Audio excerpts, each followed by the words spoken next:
দিদি কি করছিলেন? দিদি কি চুরি করতে এসেছিলেন এখানে? কি চুরি করছিলেন? কতদিন ধরে চুরির সঙ্গে যুক্ত আছেন?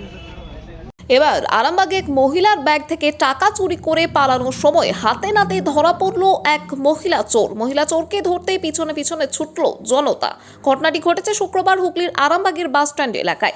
জানা গেছে মহিলার নাম এই ঘোষালী। তিনি শ্রীরামপুর থেকে আরামবাগ স্টেশনে নেমে বাস স্ট্যান্ডে টোটো করে আসেন। সেই সময় টোটো থেকে এক মহিলা তার ব্যাগের চেন খুলে টাকা নিয়ে দৌড়ে পালানোর চেষ্টা করে। এরপরই স্থানীয় মানুষজন ওই মহিলাকে ধরে ফেলে। জনতার চাপেই এরপর ওই মহিলা চোরের কাছ থেকে চুরি যাওয়া টাকা উদ্ধার করে মহিলা। ঘটনার খবর পেয়ে এলাকায় পৌঁছয় আরামবাগ থানার পুলিশ ওই মহিলাকে আটক করে থানায় নিয়ে যায় পরবর্তীতে। এ বিষয়ে আরো কি জানা যাচ্ছে দেখুন বিস্তারিত। 24 আওয়ার্স আরামবাগের রিপোর্ট।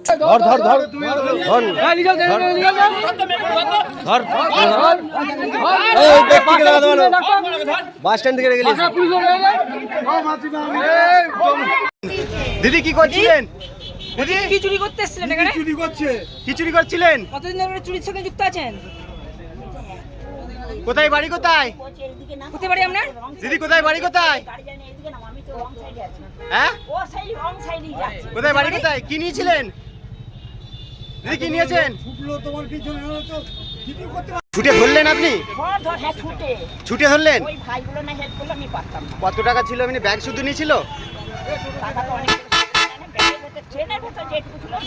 নিয়ে নিয়েছিল দিয়ে ধরলেন ওনাকে, নাহলে ছুটছিল? দিয়ে দিতেছি। পুলিশ এসেছিল তো? এখন পুলিশ এসছে। কোথায় যাচ্ছিলেন আপনি? কামারপুকুর?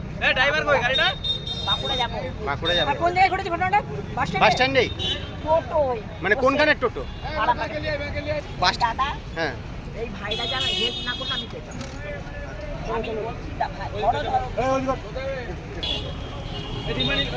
আপনি কোথা থেকে ফিরছিলেন? আমি শ্রীরামপুর থেকে আসছি। শ্রীরামপুর থেকে এসে যাচ্ছেন বাঁকুড়া। বাসে যাবে বলে ঠিক করেছিলেন? ট্রেনে এসেছিলেন? আপ বোকার লোকালে আমরা যেমন প্রতিদিন নাই আজকেও দাঁড়িয়েছিলাম প্যাসেঞ্জারের জন্য। প্যাসেঞ্জার পেয়েছিলাম, আমার গাড়িতে এসেছিলাম ওই ভদ্রমহিলা। নেমে আমাকে বলে কি আমার ব্যাগে চেন খোলা, আমার টাকা পয়সা গেছে কি দেখুন। তখন বলে যে টাকা পয়সা আর নেই। তখন ওই মহিলাটাকে আমরা টার্গেট করি। ওই মহিলাটাকে আমরা দাঁড়া বলতে থাকলে ও ছুটতে থাকে। তখন আমরা ছুটে যেয়ে ব্লক করার ভিতর থেকে গলিতে ধরি। তখন উনিও আমার সঙ্গে ছিলেন, মহিলা আমার অনেক পড়ে গেছেন। টাকাগুলো দিয়েছি এবং স্বীকার করছি আমি চুরি করেছি। দিয়ে উনি একাই ছিলেন মহিলাটা? মহিলা ওই ভদ্রমহিলা একাই ছিলেন, কিন্তু ওই যে ছিনতাইকারী মহিলা ও একজনই ছিল। কোথায় বাড়ি কি জানতে পেরেছেন? না, কি জানতে পারা যায় আর যে চুরি করেছে তার বাড়ি কোথায়? আমরা জানি না ভাই। দিয়ে ছুটে ধরলেন? হ্যাঁ, অনেকটা চলে গেছিল? ব্লক করা একদম ভিতর ঢুকে গেছিল। আপনারা সবাই ছুটেছিলেন? আমাদের অনেকেই ছুটেছিল। আমরা যারা এখান থেকে নিয়মিত নজরুলমার্গ স্টেশন টোটো চালাই, আমাদের অনেক ড্রাইভার হ্যাঁ এবং পথচারী ওখানকার স্থানীয় লোক অনেকেই। কত টাকা চুরি গিয়েছিলেন? এখন টাকার সংখ্যাটা উনি বলছেন 1500 টাকা। আর টাকা গেছে কিনা জানতে হবে। 1500 টাকা ওনার কাছ থেকে রিফান্ড পাওয়া গেছে। পুলিশকে খবর দিয়েছে, পুলিশ নিয়ে গেছে।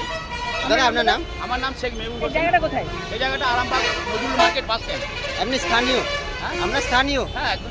সন্তানের পরে মন বসছে না, প্রচুর পরিশ্রম করেও আপনি আশানুরূপ পারিশ্রমিক পাচ্ছেন না, যার ফলে আর্থিক সংকট আপনার জীবনে দুঃখ এবং চাপের ছায়া ফেলেছে। দিনার ভারে জর্জরিত স্বামী স্ত্রীর মধ্যে প্রতিনিয়ত ভুল বোঝাবুঝি বেড়েই চলেছে। নতুন বাড়ি কিনেছেন, কিন্তু সেই স্বপ্নের বাড়িটা যেন আরও দুর্ভোগ নিয়ে এসছে আপনার জীবনে। আপনি ভাবছেন সস্তায় পাওয়া বাড়িটা নেওয়াটাই কি সঠিক সিদ্ধান্ত ছিল? এমনই সব দ্বিধাদ্বন্দ্ব এবং জীবনের কঠিন মুহূর্তে আপনাকে সঠিক পথে পরিচালিত করবেন আন্তর্জাতিক খ্যাতিসম্পন্ন স্বর্ণপদক ও স্বর্ণ মুকুটপ্রাপ্ত ডক্টর অজয় শাস্ত্রী। তিনি শুধু আপনাকে পথই দেখাবেন না, আপনার জীবনে সত্যিকারের সুখ, শান্তি, ঐশ্বর্য, অর্থ যেন সঠিক সময় আপনার কাছে পৌঁছে দেয় সেই দায়িত্বও নেবেন। তাঁর অভিজ্ঞতা এবং জ্ঞানের আলোতে আপনার জীবন হয়ে উঠতে পারে নিরুদ্বেগ ও সমৃদ্ধির পথে ধাবমান। তাই আর দেরি নয়, স্ক্রিনে দেওয়া নাম্বারে এখনই ফোন করে ডক্টর অজয় শাস্ত্রীর সাথে যোগাযোগ করুন। কে জানেন, হয়তো একটিমাত্র ফোনই আপনার জীবনকে বদলে দিতে পারে।